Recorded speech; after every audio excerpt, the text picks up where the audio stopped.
Good evening, everyone.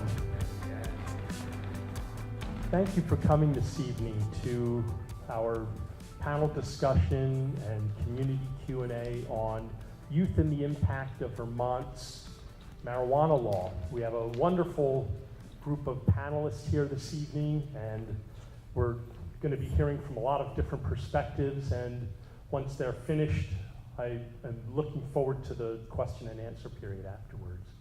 Let me give a brief introduction of all of our panelists. Cindy Hayford is the director of the Deerfield Valley Community Partnership. She is one of my colleagues here. We have a Windham County Prevention Partnership that includes Deerfield Valley, Greater Falls, up in the Bellows Falls area, Brattleboro Area Prevention Coalition, and we have Cassandra, who is representing, she's the director of Brattleboro Area Prevention Coalition, and West River Valley Thrives here in the Windham Central Supervisory Union. I'm pleased to introduce Senator Rebecca Ballin, sitting next to Cindy. She's represented the Windham District since 2015. In 2017, she was selected to serve as the Senate's Majority Leader. She's the chair of the Senate Sexual Harassment Panel, vice chair of the Senate Committee on Education. She's a member of the Senate Committee on Economic Development, Housing, and General Affairs, and the Legislative Committee on Judicial Rules, and a member of the Adverse Childhood Experiences Working Group. Should I go on? She's a very busy person and exhausted. I don't think she's speaking tonight. That exhausted me, just announcing. Sitting next to Becca is Cassandra Holloway. Cassandra's been a local resident for the past 20 years and lives in Brattleboro with her 6th grade son. She's worked at Brattleboro Area Prevention Coalition since 2012 and has been the coalition's director for the past 4 years. She's part of the local community opioid response and serves on the board of the Turning Point Recovery Center. BAPC also has a youth program coordinator and a project coordinator, and has existed in the southeastern region of Windham County for over 25 years. Sitting next to Cassandra is Hanako Jones. Hanako is a graduate from Marlborough College and Antioch University. She's worked as a student assistance program counselor at Brattleboro Union High School for the last 4 years. She wears a variety of hats, including working with students one-on-one, running groups, is the adult advisor for the club Above the Influence, provides education on substances and trends to students, staff, parents, and the community, and hands out snacks as well. When she isn't trying to save the world, you can find her relaxing with her bunnies in the woods of Guilford. Sitting next to Hanako is Sergeant Ryan Wood of the Vermont State Police. Sergeant Ryan Wood is a patrol commander and is assigned to the Westminster Barracks. He was previously a member of the Vermont Drug Task Force as a detective trooper, where he investigated a variety of drug-related crimes throughout the southeastern portion of Vermont. Prior to his employment with the state police, he worked as a program supervisor in Massachusetts at a Department of Youth Services residential facility for at-risk male youths. Welcome, Sergeant Wood. Heather Smith, sitting next to Sergeant Wood, is the Director of Clinical Services at Youth Services in Brattleboro. She's a licensed mental health counselor that works heavily with youth and others struggling with either their own substance use or with someone else's substance use. Previously, she has worked in the correctional system, community mental health, and in college settings.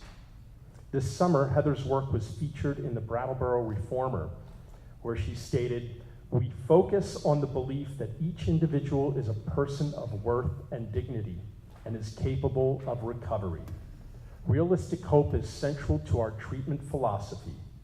By increasing our clients' awareness of risks associated with substances, we can support positive and sustainable change in their lives." And sitting next to Heather is Kurt White. Kurt is a social worker and drug and alcohol counselor and is the Senior Director of Ambulatory Services, Outpatient Programs at the Brattleboro Retreat. And he's also adjunct faculty at Smith College School for Social Work. He's been involved in the hub and spoke program development in the area and is past president of the Vermont Association of Addiction Treatment Providers. Let's welcome our panel of presenters this evening.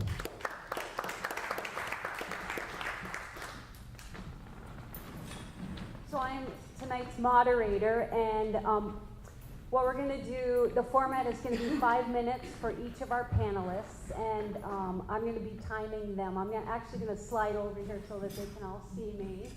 And we're going to hold the questions until the end because we'd like to get through the whole panel, and then we'll have plenty of time for questions. So we're going to start with Becca.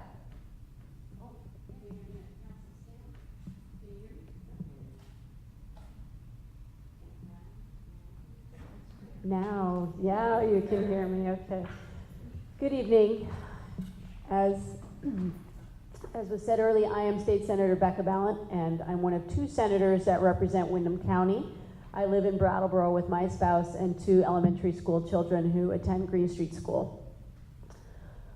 Before I ran for office, I was a teacher and a camp director here in Vermont. And like so many parents that I talk to and educators that I speak with, I've thought long and hard about the cultural, social, health, and political implications of the legalization of marijuana. Most of the topics that we wrestle with in the legislature are very complex and multifaceted, and the legalization of marijuana issue is no exception. It's not simple, and it's not easy. As a legislator, I have to hold the civil liberties and the civil rights at the same time as thinking really carefully about protecting our most vulnerable, including the children and the teens in our communities. This issue is decidedly not like the 1980s advertising campaign would have us believe, the Just Say No model. A 2009 analysis of 20 different controlled studies indicated that the Just Say No program strategy, it doesn't work. That model doesn't work. We need to do something different. As I'm sure you'll hear from the panelists from the prevention community, today's drug education model is more likely to be along the lines of delay, delay, delay, because we are concerned about the impact of drugs on the developing brain, which I will touch on in more specifics in a little bit. But for some context, I thought we'd start from the same understanding of the law that was passed by the legislature. So the new state law, Act 86, as of July 1st, removed all state penalties for adults, so those at least 21 years of age who possess small amounts of marijuana. Only adults who are at least 21 years of age can grow and possess marijuana up to an ounce. Anyone who gives marijuana to a person under 21 years of age or enables their consumption of marijuana can be imprisoned up to 2 years or fined $2,000. But even with these laws on the books, we know, just like with alcohol, we have to be honest with ourselves that young people in Vermont currently have access to marijuana in the same way that they have access to alcohol. It remains to be seen whether legalization will increase access that teens have or not. But we know they already have access, so we're going to start from that point I hope, on the panel tonight. In some ways, the law that we passed doesn't significantly immediately change the landscape, and that's what I want us to think about.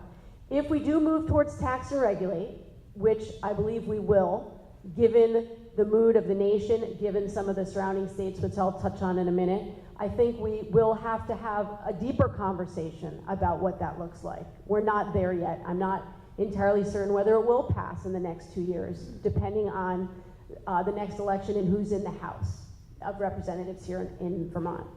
But regardless of the twists and turns of the policy, we have to root our decisions inside this important brain science on adolescent brains. So here's what the research suggests. We know that CBD, the non-psychoactive component of cannabis, has been shown to be beneficial in treating pain, seizure disorders, and nausea from cancer chemotherapy.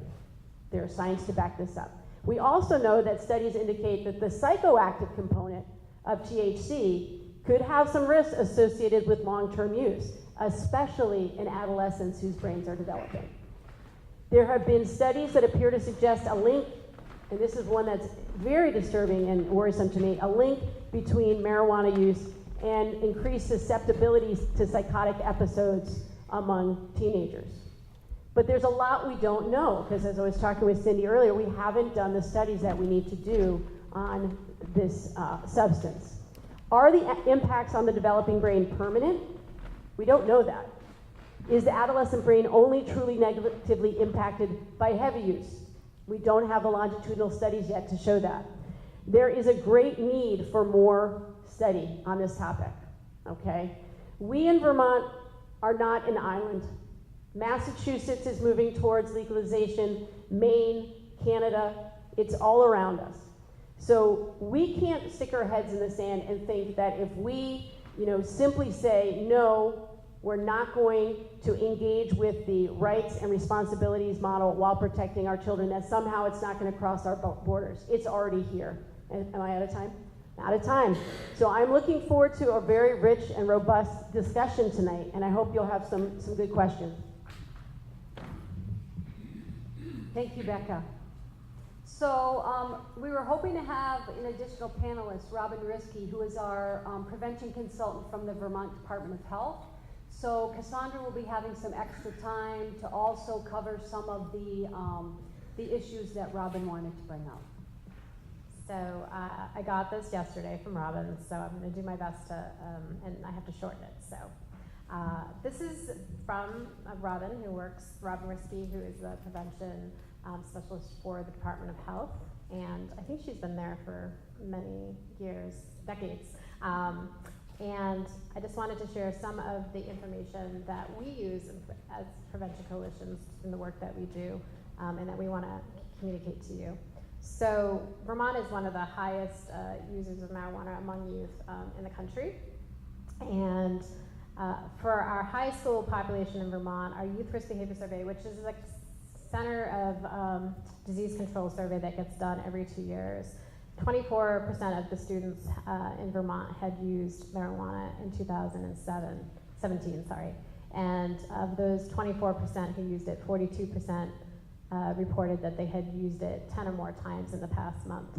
And what's maybe more concerning than that is among our racial ethnic minority students, 53% of them had misused 10 or more times in the past month, and 49% of the LGBTQ youth had used 10 or more times in the past month. So among these students, a good percentage, and this is the percentage of the high percentages of the 24%, just to be clear, of the students had misused. So there was a precursor to legalization where Vermont created a health impact assessment, the marijuana regulation in Vermont, where it was a comprehensive stakeholder process where they researched 180 research articles, and the health department did an additional 180 articles pertinent to this topic. And what they concluded in that assessment was that early and persistent use of marijuana can cause long-term adverse effects among several health domains, that there's a relationship between early use and the development of psychotic symptoms, as Becca had mentioned, and that there's also some research that's drawing correlations between opioid use and marijuana use. And they also found that a lot of the studies showed that it did increase the risks. That doesn't necessarily result in this, but it can increase the risk of not completing high school, not enrolling or completing college, low education achievement, lower income, unemployment, and welfare dependency as an adult, premature workplace retirement due to disabilities, and reduction in IQ in middle adulthood. They also found some correlations between cannabis use being a consistent risk factor more than any other substance, with the increase in likelihood of prescription opioid initiation, and that cannabis specifically is the only substance that was increasing the likelihood of sedative and tranquilizer persistence. Also on the Youth Risk Behavior Survey, we started asking for them to look at risky behaviors and marijuana use, and kind of comparing students who weren't using marijuana or who used kind of maybe 1 or 3 times up to 10 or more times. So when it looked at binge drinking, only 7% of the students who had not used marijuana had binge drank in the last 30 days. Of the students who used 10 times or more, 59% of them reported binge drinking. So there's a lot of poly use happening among our youth, which I think is important to know. Of the 7, let me see, tobacco use, 7% of students high school students who did not use marijuana had used tobacco. 82% of students who used marijuana frequently used tobacco. Alcohol, not alcohol, prescription drugs, 4% of the students who were not using marijuana in the past 30 days had used a prescription drug, misused a prescription drug, compared to 44% of the students who had used 10 or more times in the past 30 days. So, so you can see that with marijuana, a lot of these students are also, the more they use marijuana, they're also likely, a lot of those students are also using other substances, including prescription painkillers and alcohol to excessive amounts, and tobacco. So also a majority of the youth, which I'm sure will be talked about for Kurt potentially, is that most of the youth in Vermont who are getting help for substance use disorders in Vermont are primarily diagnosed with marijuana abuse. And lastly, I just want to say that there was a study done in New Hampshire recently where the one thing that was all the people that were using heroin had in common was that they had an early onset of alcohol, tobacco, and marijuana. So, so again, we finished exactly the same, which is, so it's really important that we delay all use of all substances, and that there isn't really a safe one when we're looking at younger people. That's Robin's. Okay, really? Yes, it was 8 minutes earlier. Cutting out some. So what I'd like to talk about is messaging, because I think that's a really important thing that we don't always think about. So first of all, cannabis and marijuana are the same thing. Some people don't know this. Marijuana is a nickname for cannabis. Cannabis is generally used from botanists and doctors, but with the new kind of suave marketing of companies that are selling it for recreational purposes, are calling it cannabis, which is its actual name, but just so you know, there's no difference, and I think kids need to know that. They may think it's something different, especially with the way the marketing works. They are really good at, it's kind of like juuling and vaping is, you know, kids aren't necessarily connecting that to tobacco. So it's very similar. I do want to put out that the messages that our children have received around this whole process of legalizing marijuana, decriminalizing it, putting in dispensaries, the two words that we always hear are medical and recreational. So I just want to take a minute and take out marijuana out of the conversation and just think about the word medical and what comes to mind. So just take a minute and think medical. And then recreational, what comes to mind when you hear the word recreational? And to me, is that it's good for the body if it's medical. It's something to take care of my body. And if it's something recreational, it's a fun activity to do. And it's a common, if you look at it nationally, that's the words that they use. But are the kids getting the message of what that means? And so even changing the wording to, you know, medically authorized use instead of medical use, meaning somebody had to authorize you to use it. Or adult use, regulated use. Adult regulated use of marijuana. Sounds very different than recreational use. So that's just a conversation that people can have with their children. It'd be nice if that's the language that was used, you know, nationally, not just in Vermont, but the kids are hearing recreational and the medical, so I just want to put that out there.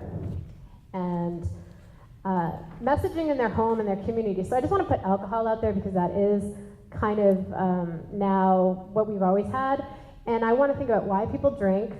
It's usually the three that usually come up is to cope with something, right? I had a hard day, I had a breakup, it's been, you know, it's to address some kind of a feeling that they want to kind of subside.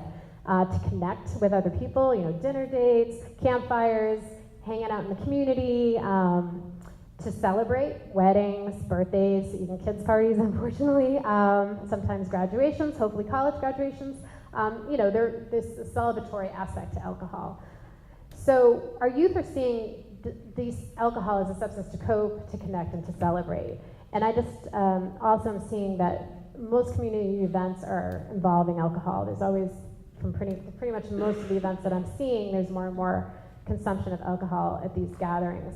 And when kids are seeing it at their events, at stores, including pharmacies, at restaurants, including breakfast diners, at venues, including places that are meant for children, and they're seeing it everywhere, then they're going to assume the majority of people are drinking alcohol, but only half of Americans actually have said that they drank in the last 30 days. So that's a conflict, and it's the same with tobacco, right? Like you see it on all these walls of tobacco, you think kids think a lot of people are smoking tobacco. It's not the case, but it's all about what messages are they getting.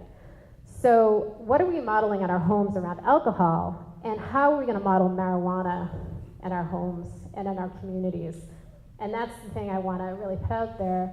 And although it's not commercialized, I would say the vape shops, the head shops, there's a CBD place that just opened up across from the Boys and Girls Club, have the cannabis leaf or the marijuana leaf on their products, in their windows, some on their signs.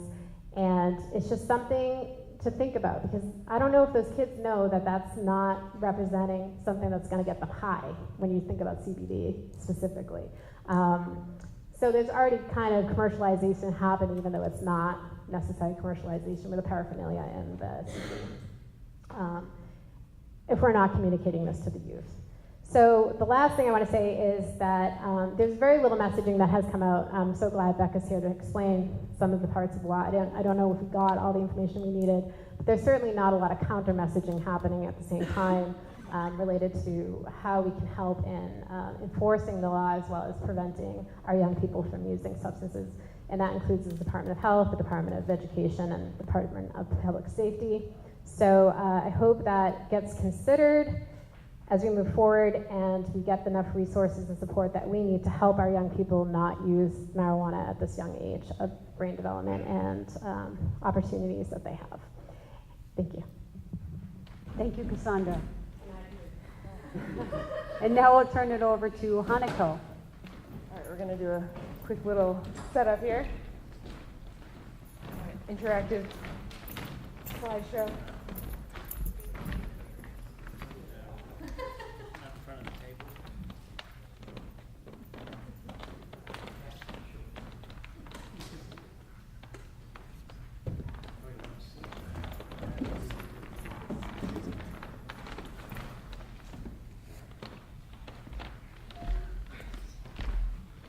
Is this? Okay. Kind of awkward.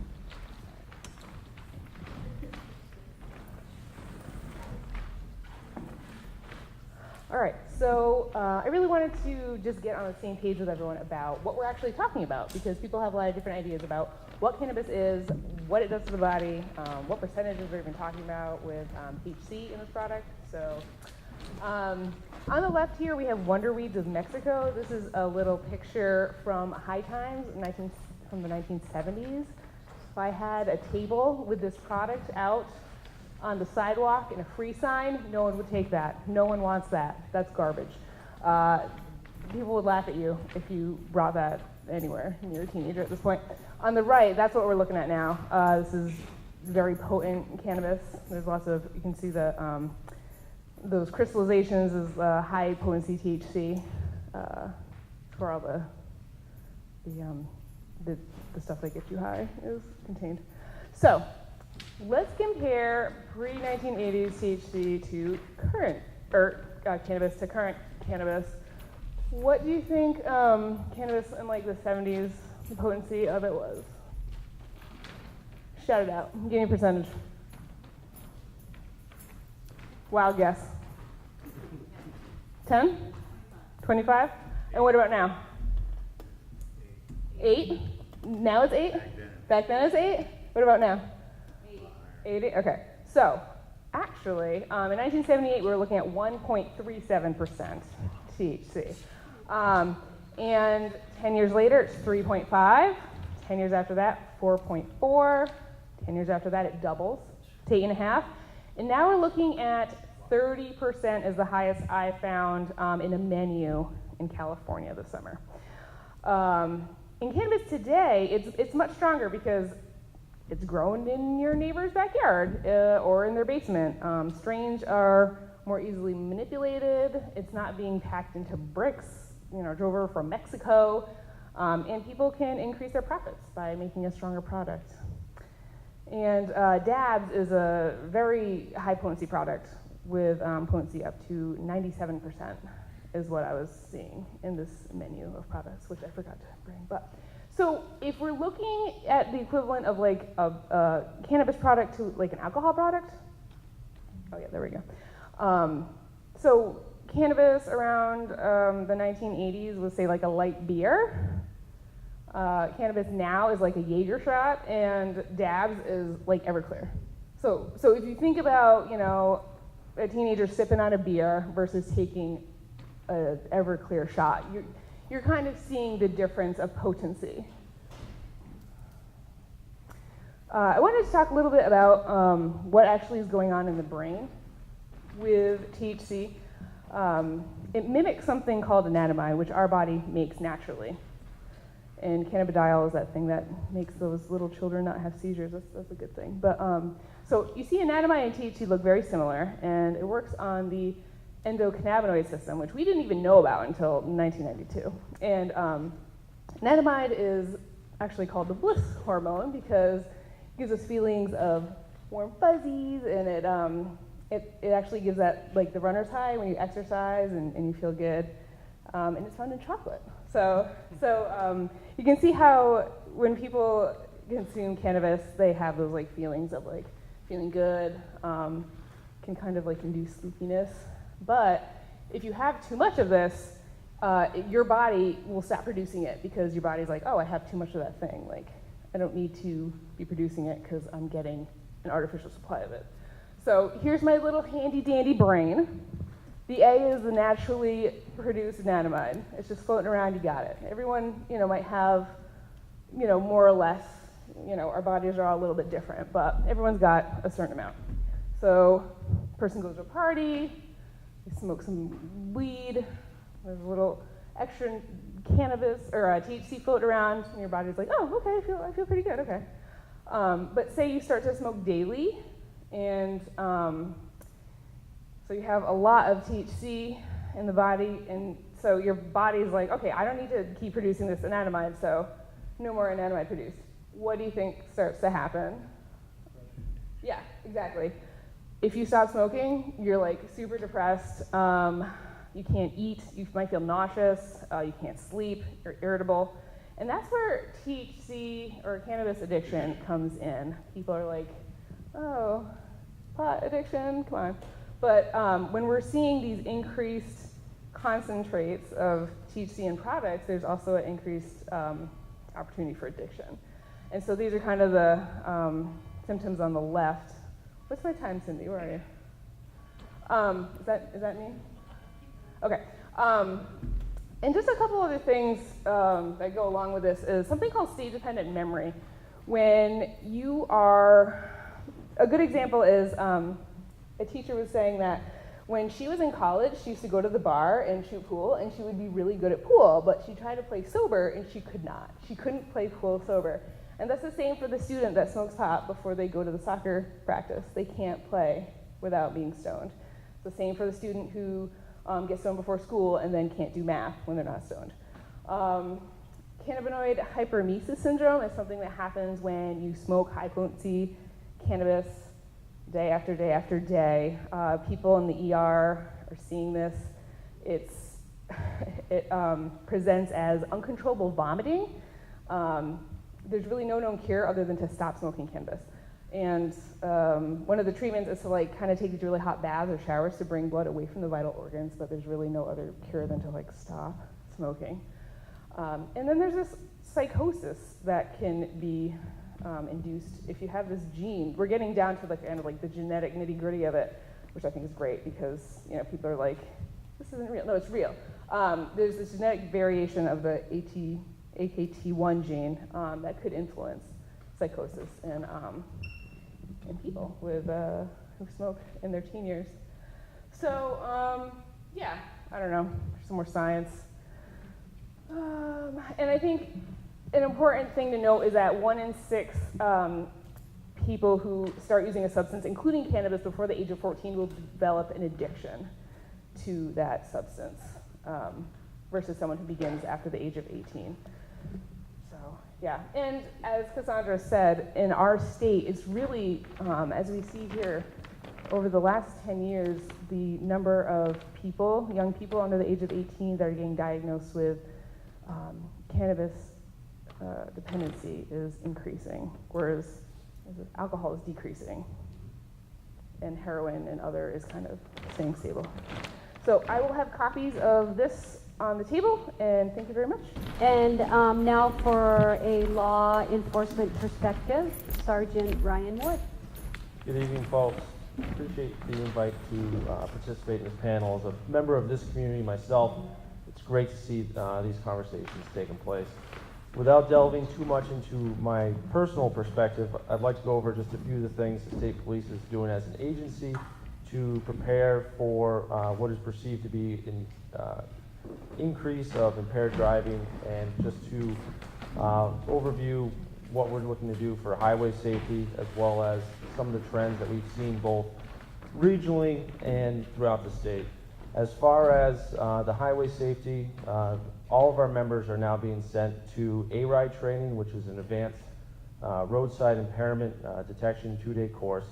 These are exercises that troopers will be using in conjunction to the already trained exercises that are typically done with DUI alcohol. These will help with additional ways of evaluating a person to determine if they are under the influence of an illegal substance and potentially what that substance is. Additionally, something that we've already had in place but are always looking to increase our numbers is drug recognition experts. DREs for short are people that go to a 2-week advanced training, usually out in the Phoenix, Arizona area. Sometimes I believe it's been done up north in Burlington. They're contacted once an arrest has been made and there's a suspicion of a DUI impairment.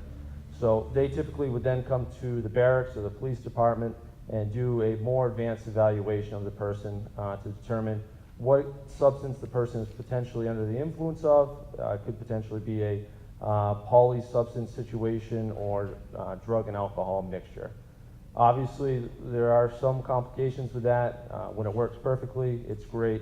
The overall process from the time of a traffic stop to the conclusion can be close to 5 hours sometimes. And then if there are complications or things that extend certain periods of that, it can certainly go up to 8 or 9 hours, unfortunately, which is somewhat burdensome to us as a law enforcement agency. I'm sure agencies throughout the state are experiencing that as well, coinciding with staffing issues throughout the state. It can certainly be difficult for us. So as far as regional trends that we're kind of seeing since the passage of the law and starting somewhat before it, I would say that there's been I don't know if it's a misinterpretation or a misunderstanding of what is actually being allowed for folks to possess. I've seen an increase in overall edibles and dab, which was previously spoken about. Obviously, those have their own concerns. As far as impairment goes, typically, everyone is familiar with someone who smokes marijuana, and that the impairment side of it could start coming into play within 30 minutes or so. Obviously, when you ingest something orally and it has to go through your digestive system, that process is going to take a lot longer. So instead of feeling that high around the 20 to 30 minute mark, we've seen people who have eaten edibles are now wondering, well, why am I not feeling high at this 20 to 30 minute mark? So they're taking some more, and then another 15 minutes goes by and they still don't feel anything, so they take some more until they hit that 1 hour mark.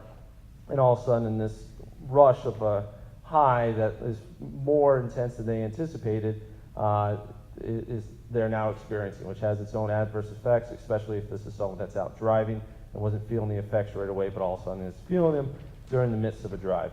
As far as some of the marketing stuff that was previously touched on, I think that that's something we've seen as well. Obviously, these things aren't being marketed in-state, but some of the surrounding states and areas out west where we've seen a lot of this stuff coming from is marketed towards a younger population. You're seeing, candies and, cookies. I've seen, Captain Crunch and Frosted Flakes cereals. So it's a little disturbing to see that those are definitely, in my opinion, kind of geared towards a younger population, as well as parents who grew up in a generation of marijuana bud being the predominant means of getting high, may not be aware of what these actually are, the dangers associated with them, and next thing you know, we're getting a call because a kid is acting up at home and the parents don't know what's wrong with them. Additionally, with the marijuana dab, some of the concerns that we have with that is it can almost be as volatile manufacturing that as something you would see with methamphetamine. So without delving too much into the actual process of making it, these are all things that could be acquired at a local hardware store, and you're pretty much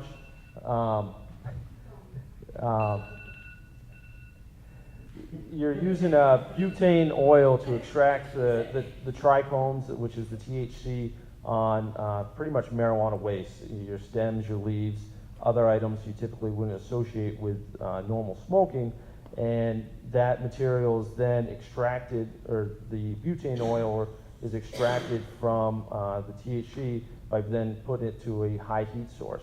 And we've seen homes catch on fires, homes almost exploding, as far as where that goes for the manufacturing and the dangers associated to that, I think we'll certainly see an increase in that, as well as possible the DUI impairment aspect of it. However, it will be hard to see for the beginning portion of a couple of years to see if we're actually detecting more DUIs or if the DUI itself is becoming more prevalent. So. Thank you, Ryan. And next is Heather Smith. Thank you. So the work, first off, I kind of wish we had sat at the other end because it's really hard to go after everybody else that's already said a lot of the really important things. But I actually had a coworker who encouraged me to just come up here and talk all of the slang names that might be used by the youth that you all may know, so that you'll know what they're talking about. But I didn't really want to do that because there's a lot of them. But the nicknames that are being used and the messaging, that's a really important piece that Cassandra talked about. Over at Youth Services, we have a number of different programs within our agency, and one of them is a restorative justice umbrella. And under that umbrella, we see students, youth who are cited by law enforcement for either underage drinking or possession. And many of them right now are still really unaware of the fact that just because for somebody over 21, you can have certain amounts that they can't. And so they're being cited, which, you know, I'm appreciative of, because then they can come in and they can receive some education, and we can talk about the risks, and we can talk about coping skills. You know, we've heard a lot about brain development and, you know, developmental processes for the youth that we are concerned with and the youth that are in our community. You know, if they are choosing to smoke marijuana instead of, you know, developing other coping skills, then that can lead to some, you know, situations later on in life. You know, and one of the things that we are working really hard to do is to give them information about the risks that are associated with their use, and then some alternatives that they can choose to do some other things, that they do have some other options. We also have juvenile diversion at our agency, and so some folks that might get high and they might, you know, think it's a good idea to burglarize a home. Those individuals are also coming to our agency, and so we're seeing some of the larger ill effects of their use beyond, you know, maybe not doing well in school. You know, the consequences are starting to really amplify themselves within our community. We also have 2 shelters at our agency, that our agency provides, one in Bellows Falls and one in Brattleboro. And the youth that are in that shelter are required to not be under the influence. And for some folks, that's a really big challenge. And so we try to really work with them around what's getting in the way of using other options. But when your housing is connected to your use at the age of 16 or 17 and you're still choosing to use, folks that tell me marijuana is not that's not addictive, I would challenge that for sure. We also are working a great deal with the families who are using. So, again, we have the folks that have been smoking since the 70s and it's a different marijuana. And now teenagers, you're raising teenagers, and how do you have a conversation with a teenager that says you shouldn't do this because it's not good for your brain, when as a parent maybe that's something they've seen you do. And so we're working with some families around how to have those really hard conversations, some of them involved in the diversion programs and some of them just coming in saying they want some support around this. And so I think it's really important as we're thinking about marijuana use and how our youth are impacted by it to also bring the component in of the other thing, the reasons that they might be smoking. Are they anxious? Are they trying to fit in? Are they experiencing, nausea because they have another thing happening in their body and they've heard that the medical piece of things, this is what it's good for. So really being able to talk with folks really candidly about why they're using and providing a safe place to do that without judgment, without fear, is a really important aspect of this conversation. So those are some of the things that we're working on at Youth Services, and I think I'm going to pass because you guys you all said everything else. So. Thank you, Heather. And right on time there. And last but not least, Kurt White. All right. Boy, hard set of acts to follow, isn't it? I think for me, when I do panels like this, why do I do it, right? Well, I do it because I want most of all for us to be able to have a sensible, fair conversation about marijuana where we can listen to one another without going too crazy. I learned this lesson a few years ago. I wrote an editorial that I thought was very mild, where I expressed some concerns, and then I looked at the comments the next day, and you'd think that I was the devil incarnate, and people go, oh my God, I didn't mean to be inflammatory. Sometimes I do, but I didn't. That time I didn't, I really didn't. And so I think I'm going to try again today.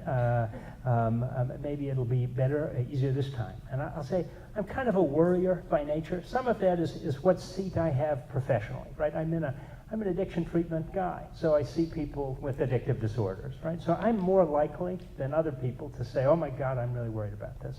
That's a bias that I have. I'm not getting an adequate sort of a random sample of the population. I'm seeing the people that have had problems, right? Or who are more at risk to have problems than others. So what am I worried about? Well, first, what am I not worried about? Not worried about CBD. No worries there. That's pretty good stuff, I think. Not concerned about it. Not the same thing as THC. A lot of confusion about that. You guys talked about that. Not worried about it. I'm not worried about casual users of marijuana who are adults, for the most part, right? Just like I don't worry about casual drinkers, right? Very similar kind of thing. People that use a little bit of something once in a while, they're unlikely to run into a problem with it. I'm glad that we're not going to arrest them for it. That never made sense to me. I didn't agree with it, and I don't agree with it now. So I think that's probably a good thing, step in the right direction. But what do I worry about? Well, I worry about the changing public perceptions of things. I worry that as this becomes a more normalized part of our culture, and it is becoming that despite maybe some people wanting to put the brakes on it, it seems to be happening, that as that happens, more people will use, and more young people will use. And I'm a bit worried that it won't just be random young people. It will be young people that already have had kind of a hard start in life.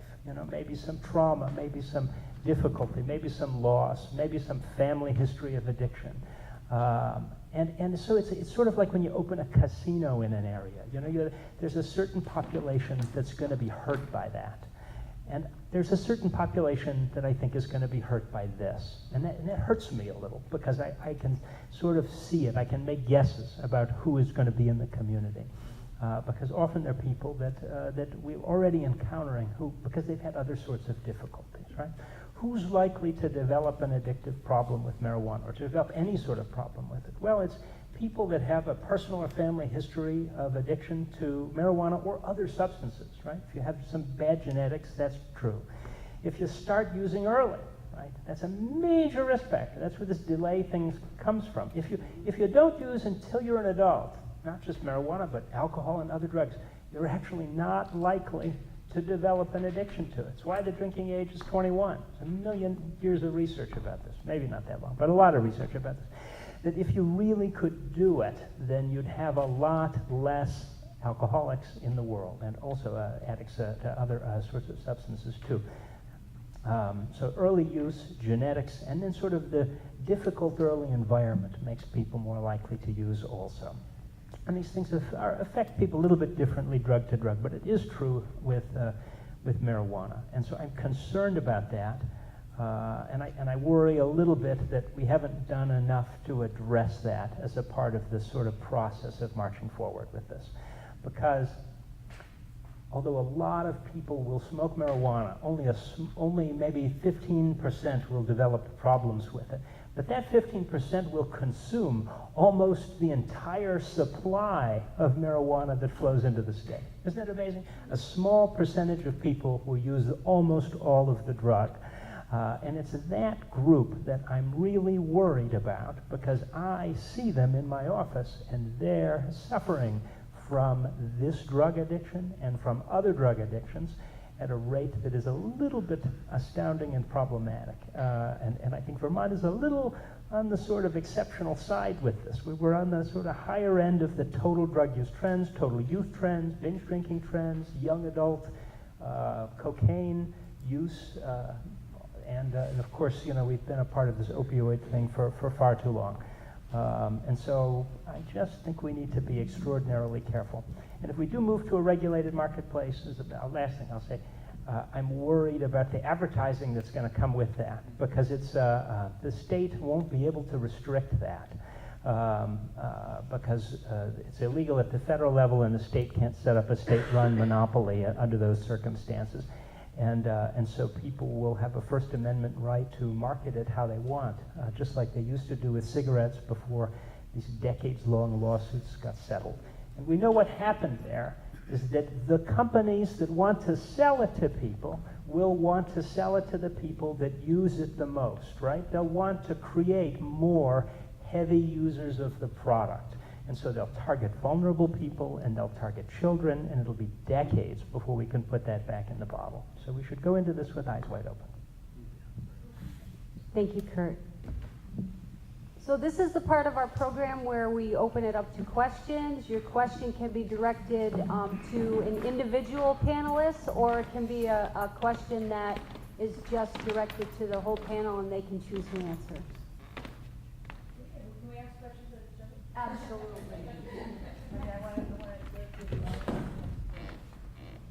Excuse me, Senator.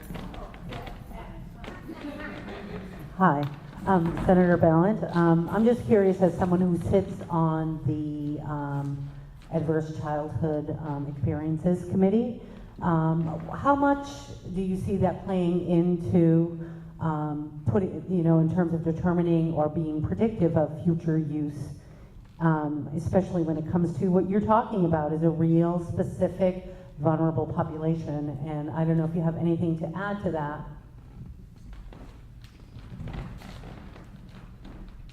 It's a great question, Deb. Actually, when I first was elected to the Senate, I was very much opposed. I had a lot of strong concerns about legalization as someone who is part of the LGBT community, as someone who had experienced times in my life when I was suicidal, when I was struggling with depression. And so that was very real. And I brought it into the conversations that I had with my committee members. And the draft of the bill that we passed in the Senate is very different that passed in the House. So the original bill that we passed in the Senate was more of a tax and regulate bill, and it included a great deal addressing prevention and treatment. And I actually included specific language in there related to most vulnerable populations. That was not the bill that was passed by the House, and it was more the stripped-down version of simply going to legalization. That was not my preference for these reasons. So as I started the conversation, we are trying to balance the rights and the responsibilities of adults in Vermont who we know are using and want to use, and as we were talking earlier, we have a growing elderly population in Windham County that's using pretty frequently for lots of different reasons. And so I'm hearing from them as constituents saying, this needs to be part of the conversation too, while you hold very seriously the concerns about vulnerable populations. So it's always at the forefront of my brain, and it's difficult to navigate.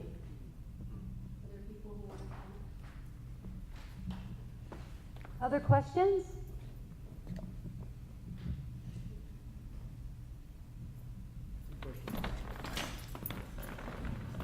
First of all, I want to thank the panel for their information. That was extremely helpful.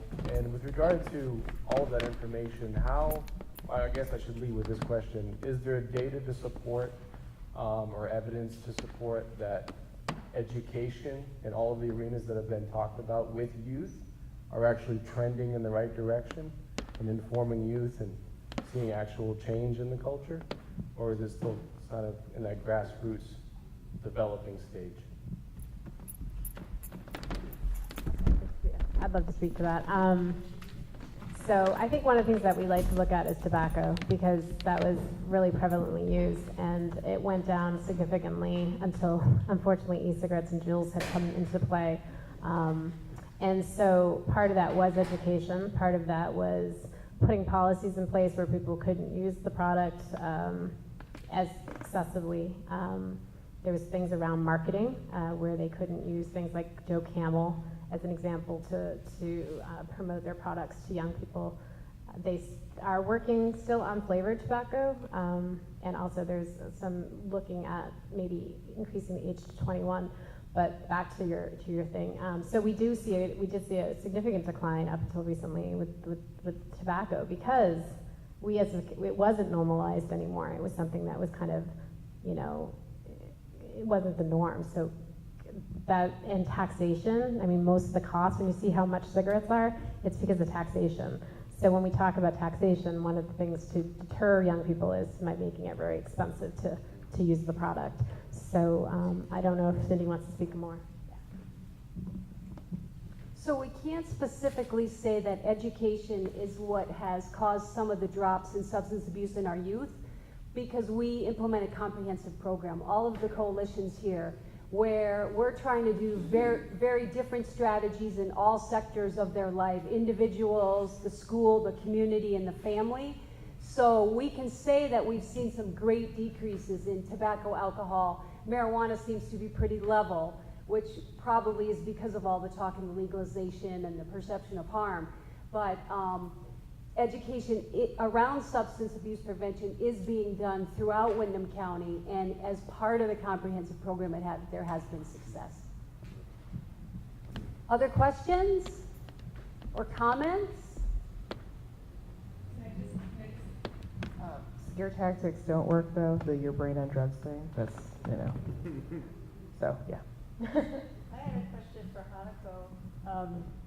You had talked about dabbing, and I wonder if you could talk a little bit more about that and what you see in the youth that you work with. How prevalent is that?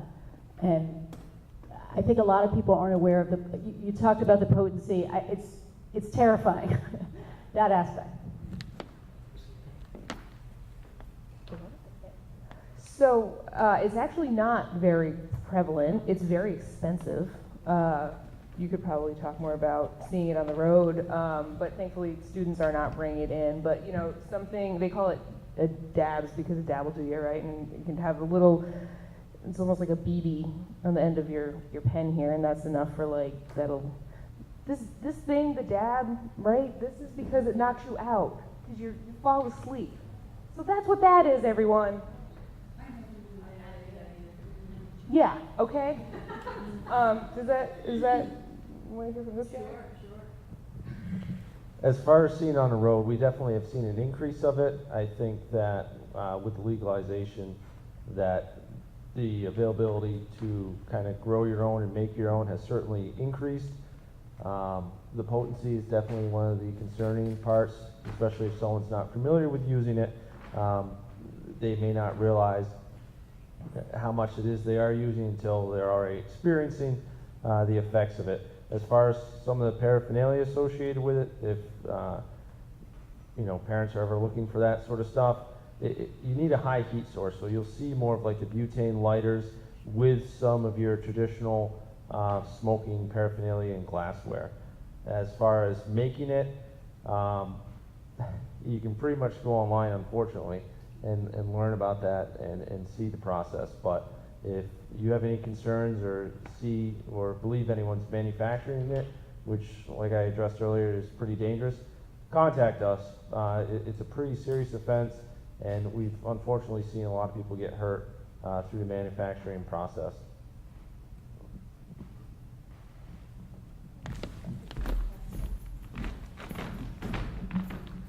I have a question about other toxins that are found in cannabis that's unregulated. I don't know who could speak to that. Probably a few of you.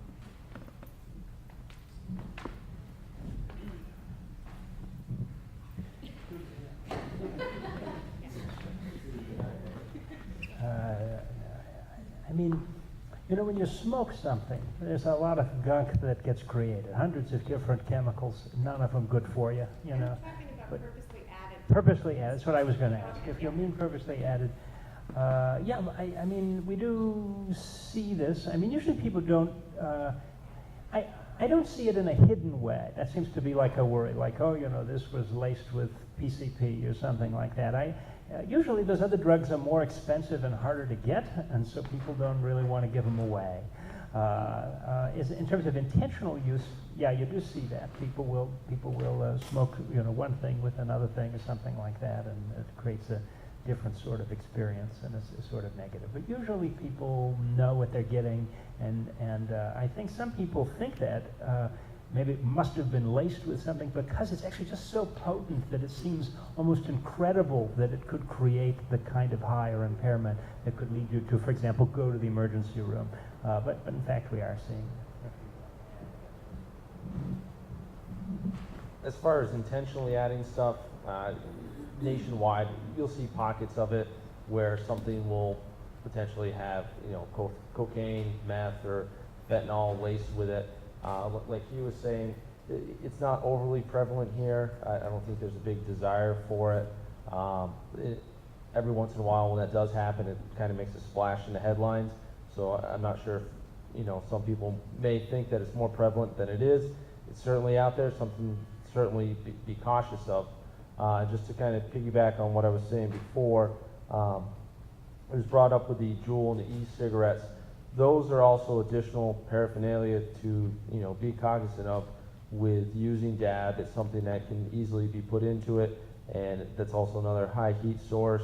You don't have the odor typically associated with traditionally smoking marijuana. The nicotine side of e-cigarettes is a totally different issue all in itself, but they go hand in hand as far as trends that we've seen. They're very prevalent right now. I also want to add that in terms of the question that you had about education, one of the things that I think I can say with relative certainty is that when we are able to have those really frank conversations with youth about being aware of the risks and how to reduce those risks, that's part of really an important part of that conversation is knowing what you have before you put it in your body. And that's one of those pieces where, you know, the longitudinal studies haven't been done yet, but in the very real moment of being able to have that conversation, that's a big part of that. I also think that, you know, we're still working to get some credibility back. I think, you know, that this is your brain on drugs era of prevention was really damaging.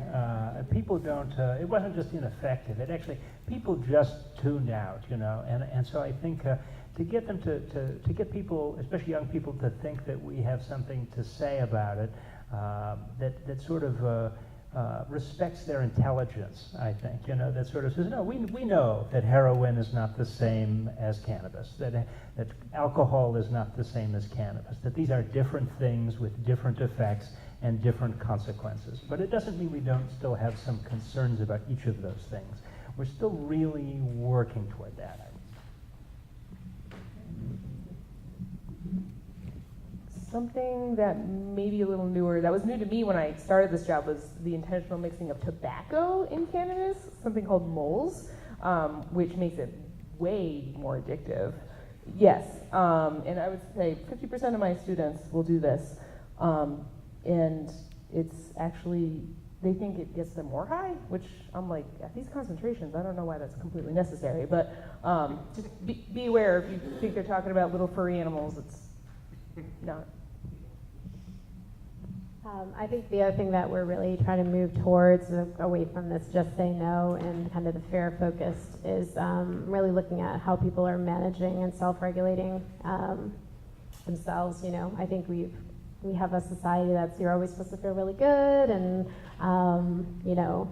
and there's a lot of pressure on our young people now that wasn't there before, especially with all the testing in schools, and there's a lot of pressure, and with medications out there for, everybody, anxiety, depression, these things that everybody has to some spectrum, we're all supposed to not have those things, and I think that's another piece that we're trying to really work with our youth about, is not just coping, but also just accepting that we have this array of emotions and that we don't always have to feel good. And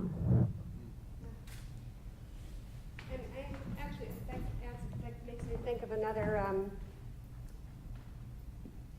component, I think, to that, which is that often in schools, children are medicated for certain diagnoses, right? And so there's a culture about using a substance to change your mood from a very early age that's tolerated and that's accepted. And so I wonder how that part of the conversation is included.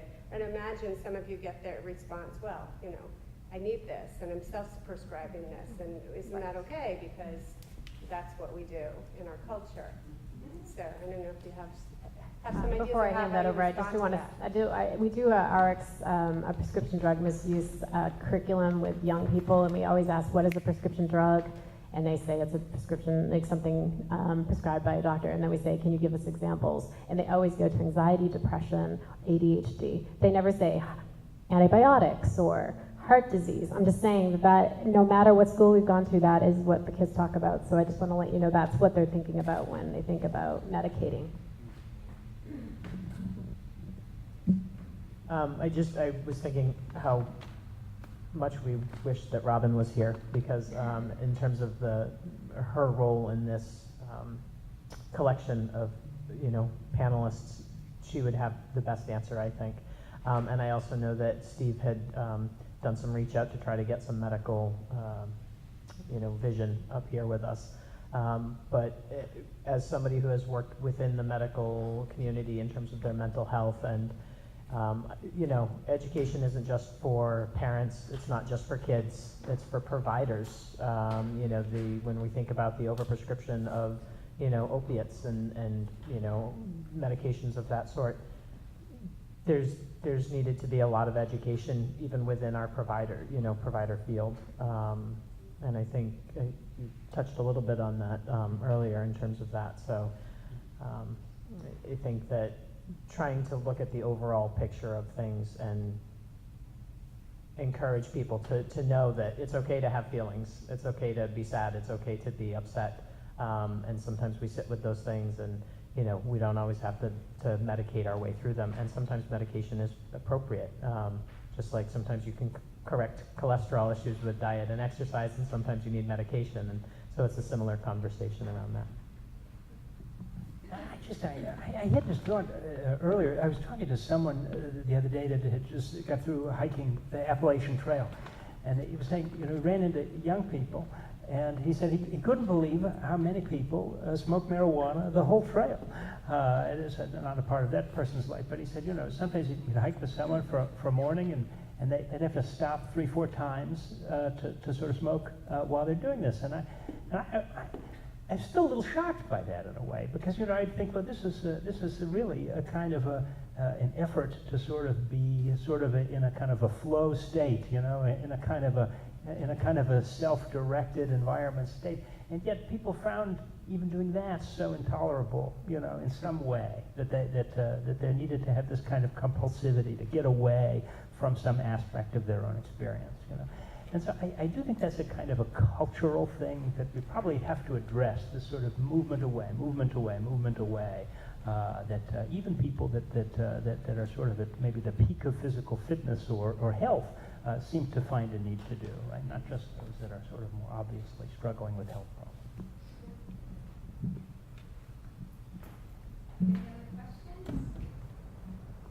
I have a question for any of the panelists.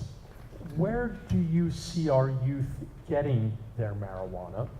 Do you see that changing? And what can we as parents and as a community do to help keep marijuana out of the hands of our underage youth?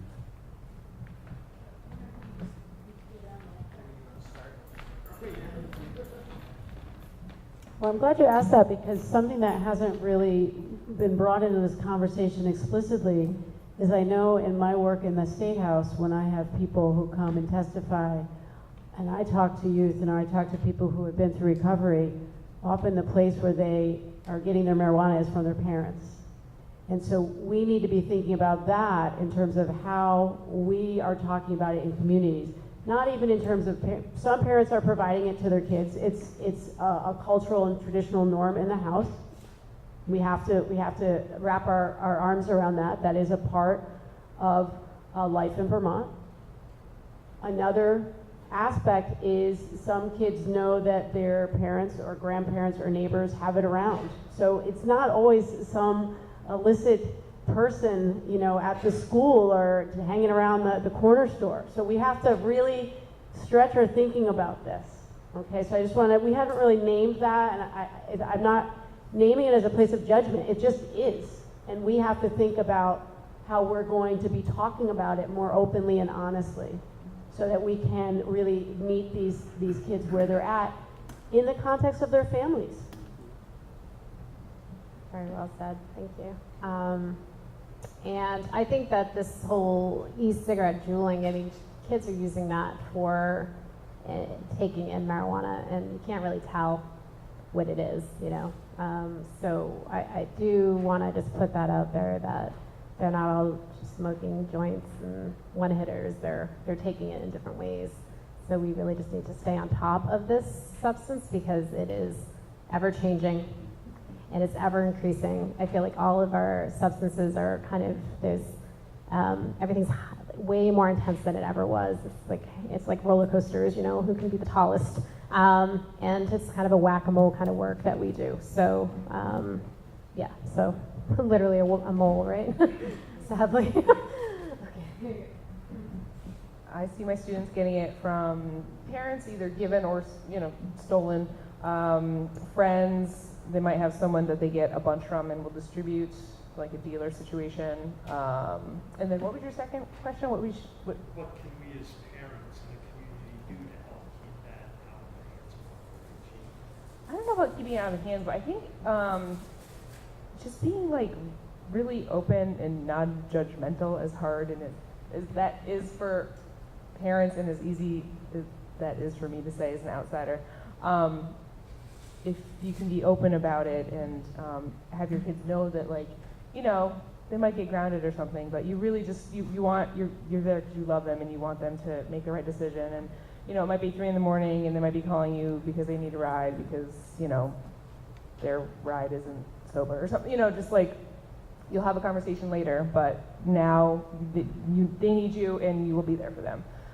Just having those conversations ahead of time, I think, is important, and just knowing that you'll be there.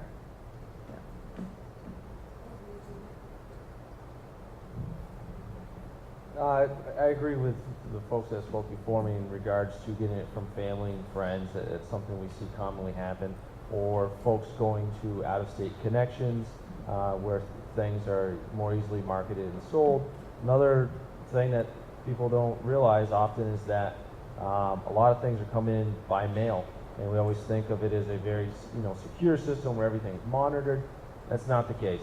I'm sure they're probably detecting less than 1% of the contraband that's going through the mail, and it's scary to think of, but just like we're probably detecting less than 1% of contraband that's coming up through the roadways in Vermont. We've seen, quantities of different size of every imaginable drug, whether someone's ordering 8 grams of weed through the mail, or if someone's having a DHL package of 40 kilos of heroin delivered, which I think was something that happened, 2 years ago in Manchester, and they found out that there was probably 7 previous deliveries that came to that same location. Part of the online, whether it's black market or just your normal online website that provides this, you don't really know what's coming in some of these substances, especially if it's your first time ordering through these places. We see a lot of synthetic marijuana or synthetic drugs marketed, and people associate that to be, similar or the same as what they're getting off the street from their longtime connection. Unfortunately, this is where I think it was brought up earlier, people intentionally or unintentionally mixing other chemicals in. You see a lot of that. This obviously isn't something that's regulated. This is something that, someone in a foreign country that doesn't have the regulations we do in different areas can add all sorts of chemicals, and next thing you know, folks are getting stuff sent through the mail and having some pretty adverse effects to it. What's the synthetic marijuana called? What's that? The synthetic marijuana, what's that called? So yeah, again, there's a million different nicknames for it. K2, Spice are certainly things that have made headlines. Bath salts is something totally different, but the concept is the same. You're taking a substance and adding other synthetic substances to replicate, something like meth or something like marijuana. However, these aren't chemists a lot of time. This is some person who is trying to make cheap, easy money, and you don't always know what it is that you're getting. You don't know if, say, you previously ordered and, the amount of what was in it you liked, you order it again 3 months later, totally different batch, and you're having a totally different experience. Or sometimes when laws catch up with something similar to bath salts, certain things are banned or become illegal substances. They change one of the chemical compounds, and now all of a sudden you have a new chemical, and it's technically not illegal, same effects. So again, it's probably something we could have a whole different discussion on, but just going, kind of reflecting on what the other panelists said, what I'm seeing is from family members, and it's no different than many folks possibly in this room who might have snuck something out of mom and dad's liquor cabinet. It's a similar, this is something that's in the house, it's here, I'm just going to take it and try it, and so a lot of the conversations in terms of how we keep that out of their hands is around the family piece and embracing, yes, this is part of the culture in Vermont, and how do we work with that, and how do we provide alternatives, and how do we get the message out there about the risks, especially developmentally, and bring back to that point. End up with both of them. That sounds excessive. I just sort of add, there's a real culture of sharing around it, so one person has some, a lot of people get high. And you don't need a lot to make a lot of people high, so there's that. Also the synthetic cannabinoids, they're pretty nasty. They activate those same receptors Hanneke was talking about, but more and longer. They don't let go, they sort of stay there. And that can create some qualitatively different effects for folks. And just sort of, if you're interested, technically bath salts are synthetic cathinones, which is a synthetic analog to a plant, to a chemical produced by a plant that grows in North Africa, the sort of stimulant called khat. And so that's where it comes from. So I just wanted to add to the piece about what parents can do, and we think about what's a risk factor for our youth, and access is one of the risk factors. Is it easy for them to get? And my hope is that we'll treat this the same as we do for other things. We've got a Lock Your Meds campaign because we're worried about prescription drugs, and a disposal campaign for people to get rid of unused drugs. We, when there was a lot of parties in homes, we were encouraging parents to monitor the alcohol or secure the alcohol. And my hope is that it will be, our recommendation will be the same for marijuana. Part of the law, if you're growing, is that it has to be in a secure place in your home where there is not access to use. So, part of our job is going to be encouraging people to make sure that it is secure and not available to our youth. Any other questions from our audience?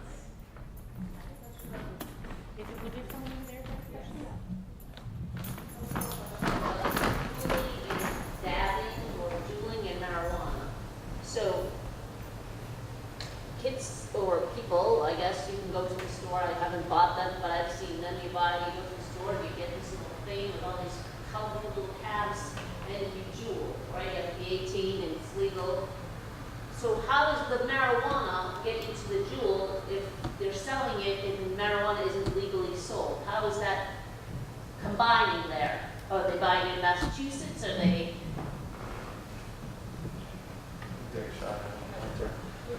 So as far as how are they getting the marijuana to then use in No, the jewel? how do they get it in? I mean, are they like, is my son taking his little jewel thing apart and like putting marijuana in there? Or Yes. is he buying the jewel with the marijuana in it? Simple answer, yes.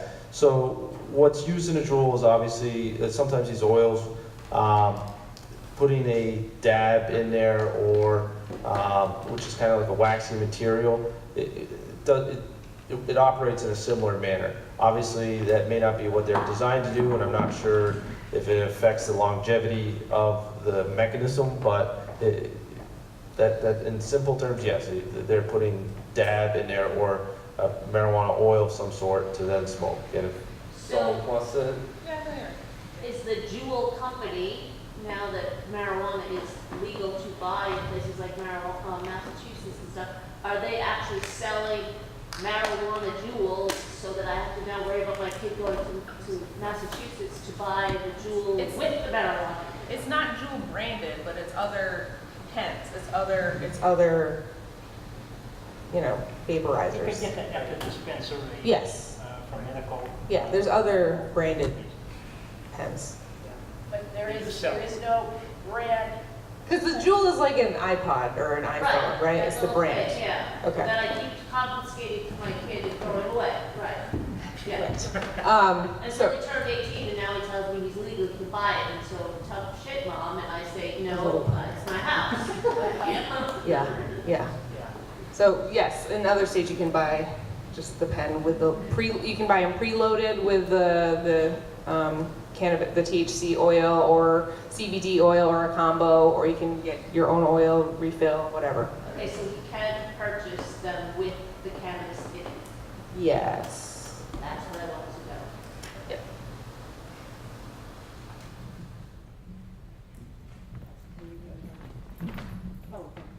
Hi, I have a question. This is all very informative. I'm wondering if we could just go a little bit deeper. What happens before they pick up that drug? What is it that is making us be one of the top states for suicide? What is it about our culture that is having our kids be so depressed, so anxious, so stressed out that then they reach for that drug as a coping mechanism? I just want to know more of the why, and I want to go deeper. Because in the end, there will always be something there to dull the pain. And if we don't start talking, and then I'm speaking on behalf of my youth right now that I get to work with. They're so stressed out. I've worked with kids as young as 4th and 5th graders who are already struggling with anxiety disorders, depression, and I'm just like, it just is, I think we're doing something wrong that's bigger. That our kids, and not only that, because I think it's good to look at other cultures and compare ourselves to other cultures in the world to get some perspective on this. Number one, we, compared to the rest of the world, we make up 5% of the world population, and we consume 95% of all prescriptions that are produced in the world. We have the highest, when you look at the WHO comparing other countries, us and other countries, we have the highest rates of mental health challenges or diagnoses. But I just like, in a general kind of, you know, less focused on the drug itself, precipitating behaviors, predictive behaviors. What can we do? What is it about us that our kids are resorting to this? That these outcomes, that what behaviors or cultural stressors led up to this? That's big, I know, but just had to throw that out there. Magical unicorn moment here. What can we do?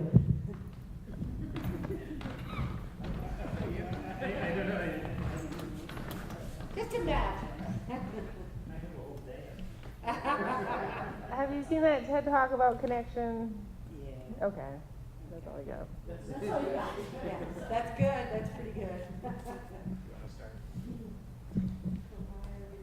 I don't know that we know all the things yet. I think a lot of it, I mean, I'm really a champion of the adverse childhood experiences work that the legislature's doing, getting that into health systems. I think that the less time that very young people, especially the brain is at very formative stages of development, that those young people spend less time in very unpleasant, dysregulating states, and the more time they spend connected and sort of doing with others, really, is the important part, with others. Probably the less of that we'll have. I do also think trying to keep drugs away from young people is really important. I think that's more destructive than people even realize, including alcohol. So. Yeah, I mean, I agree. Obviously, that's a conversation that we could do 10 other panels on.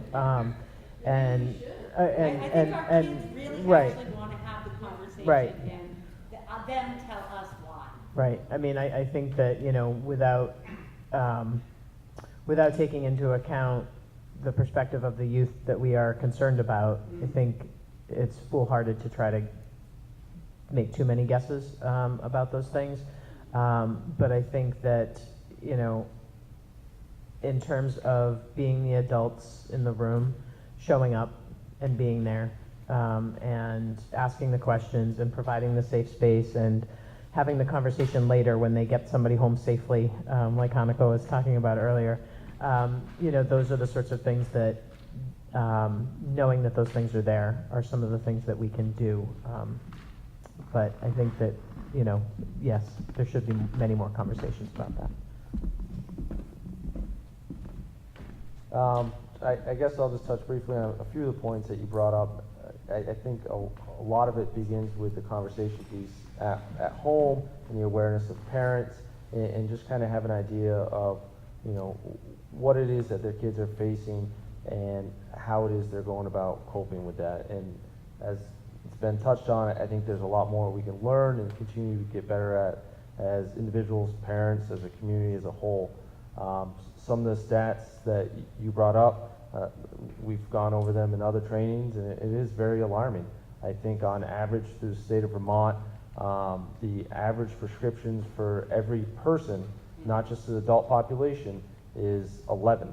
That includes anyone from age of a newborn to end of life. Obviously, some of that is certainly the elderly population, as you know, age limits or lifespans have increased, and medications are helping with that. But at the same time, I'm sure there's a lot of people in this room that have 0 medications at all, and to think that some people have 20 to 30 to 40 is pretty scary. And I agree with you. The question of how did we get here and what do we do is the $1 million question. So. Again, I think we always really need to consider what we're modeling for our kids, even if we're not talking to them about it. Like, how are we presenting ourselves when we're coping with things? You know, I think it's been a recent kind of surge in, like, the mom drinking the glass of wine because, you know, parenting is so stressful. You know, the kids hear that, you know. So, you know, we have community events and there's always alcohol even when the focus is on the children.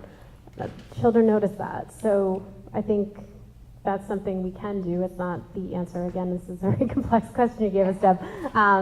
But if we can at least continue, if we can't do it as parents, meaning if there's parents who aren't necessarily the ones who are going to model, we as a community can. So I just put that out there. So I actually have been thinking about this a lot this week in watching the politics in Washington around the Supreme Court nomination and how that's played out, and the level of vitriol and anger. And as someone who's in politics, you know, we see it here in Vermont as well. So we say, why are the kids feeling so anxious? Why are the kids feeling so stressed? That's what I see for my constituents too. I see people who are anxious and scared as we have had more income disparity and growing, you know, poverty across the nation. And people, if you look at statistics for what people had in the bank 3 decades ago versus what those same people at that same age have in the bank now, and the level of debt they're carrying, it's not just the youth that are feeling that way, it's the adults as well. So it goes back to what you were saying, connection. It's all about connection and having honest conversations with each other about what is happening. And so these are not easy conversations to have, but they're absolutely imperative.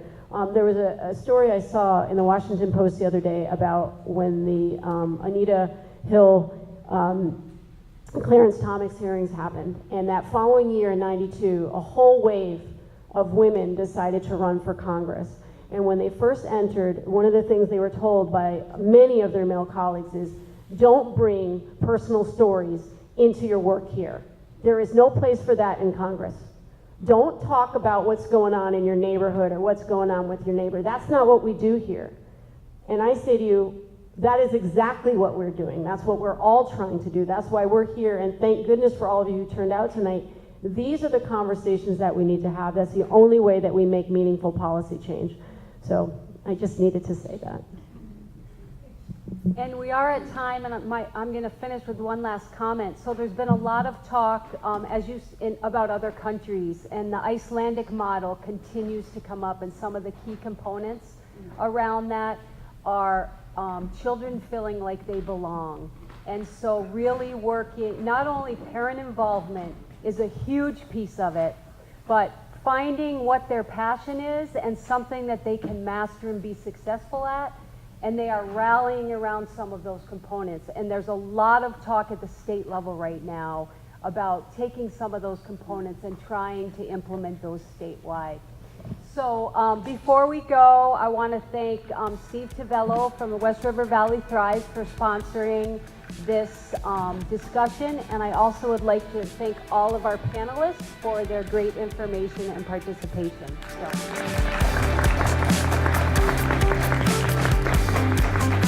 And thank you to all of you for coming.